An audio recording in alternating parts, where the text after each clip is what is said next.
what point did you find out, or did Tony decide, or that's where I'm a little confused. Tony put out a contract on you, or had one put out on you? At what point did that actually happen? Right after this robbery, or? No, it happened later on. Mm-hmm. Later on, after I got found guilty, or But there was a falling out between you two somewhere, or? No, there was. We just had disagreements. He wasn't fulfilling his obligations as far as coming up with money.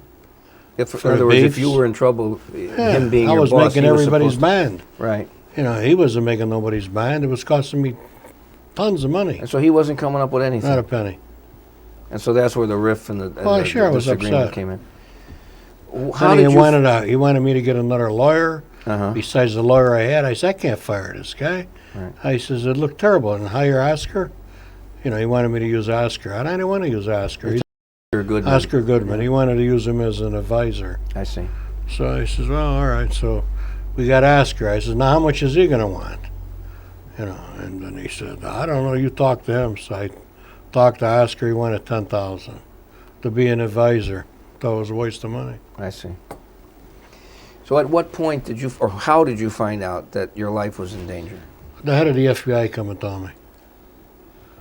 And he told you that Tony had done this, or? Yeah. Yeah. So. I really don't remember if he said Tony done it, but who the hell else would? Exactly. Yeah. Do you feel that Tony saw you as a threat at that point? Probably. Yeah.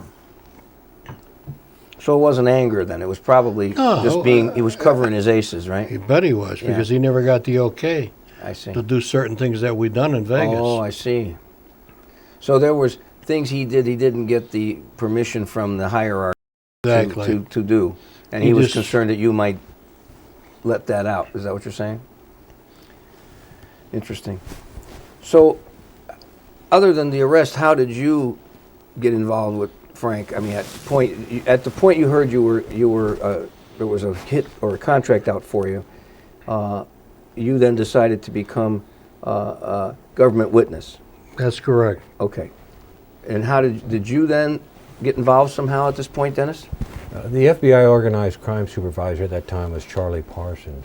He's the one that told Frank about the hit.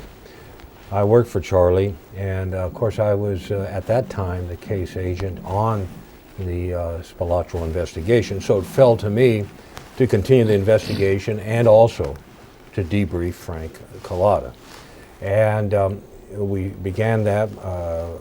Metropolitan Police Department and the FBI began a process debriefing Frank, and I handled the FBI side of it. And we continue to do that until Frank actually, it became known to the public in court that he was assisting us. Right. And at that time, then we had to take care of his family also. Right. And had to continue to take care of him and protect his location, his identity, and his person from being killed. So then he went into what's called witness protection at that point. He eventually did. At first it was certainly up to the FBI. Myself specifically had to handle those arrangements for the FBI. And that meant taking care of his family, getting them away, getting them out of state, and that type of thing. So you guys got to spend a lot of time talking to each other and associating in that sense because of the debriefing and. Oh, absolutely, absolutely. We met all over the country, in different locations. We talked all the time on the phone, and of course I was dealing with his family also, and so there was family situations that we discussed. It wasn't all the criminal matters, although that was.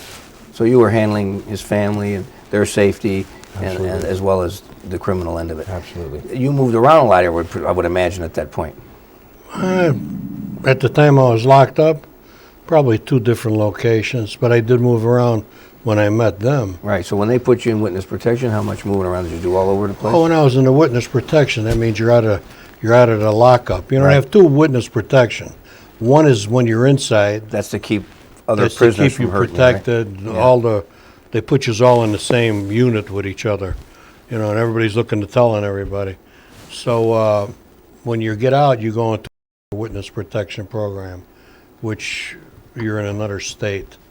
So every time I had to meet him, a marshal would take me I see. to the airport, and then I'd fly and I'd meet them at that airport, wherever I met them, Wherever it might have been. wherever it was.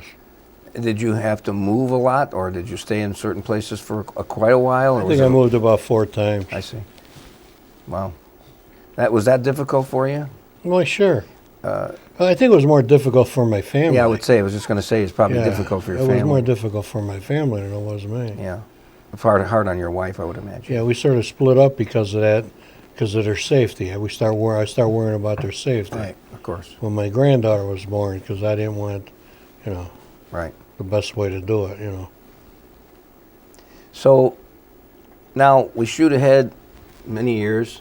You've told a story, put it on tape, and whatever you guys did, and you've come up with a blockbuster book, which is going to be, I believe, a bestseller because just the little parts of it that you've told me about sound phenomenal. So you're saying it comes out in April? May is the target. May. I'm sorry, May. Yes. Okay. Well, I guess the best thing we can say at this point is make sure you get a copy of Cullotta. It's going to be probably, in my opinion, I'll make a movie out of it. What do you think, Frank? It'd be a good movie. Wouldn't it be good? Yeah, if it's anything as good as Battle, you got another winner on your hands. I want to thank all of you for joining me.